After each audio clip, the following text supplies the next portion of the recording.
kapwa, contractor, as an electrician. As of experience of 36 years up to present, as a master electrician, NC2 and NC3,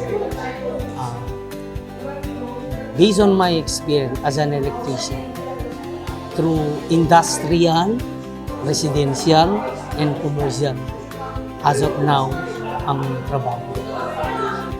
Karamihan, pag yung low quality yung product, nasusunugan. Hindi siya nagtitrip kahit compatible na yung number of wire. Pag talaga low quality yung gamit, hindi nagtitrip, nasusunugan. Sa experience ko, ang raw unit, actually, since 2005, doon ko nagamit. Doon ko ginamit, which is proven tested naman. Nasatisfied naman ako din. Sabi ko, maganda rin pala ito, yung brand na ito. Tsaka hindi siya ganun kamahal. As of now, up to present, ginagamit ko naman siya.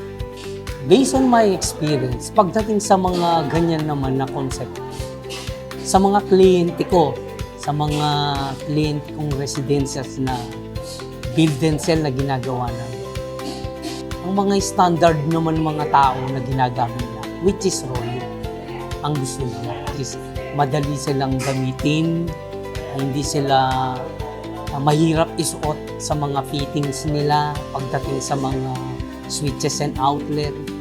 Napakadaling i-assemble at kung magtatanggal ka is mabilis rin at maganda rin klase. May re-recommend ako talaga ang Royo kasi base sa experience ko, lumalaban siya dun sa number 1 na brand name dito sa atin, dito sa Pilipinas. Pareho silang maganda, pero affordable yung prices niya.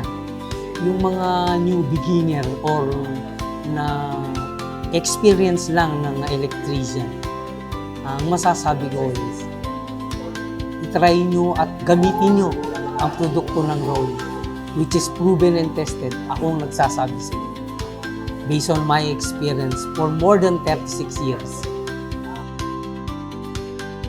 Halina't samahan nyo kami sa susunod na Royo Real Stories.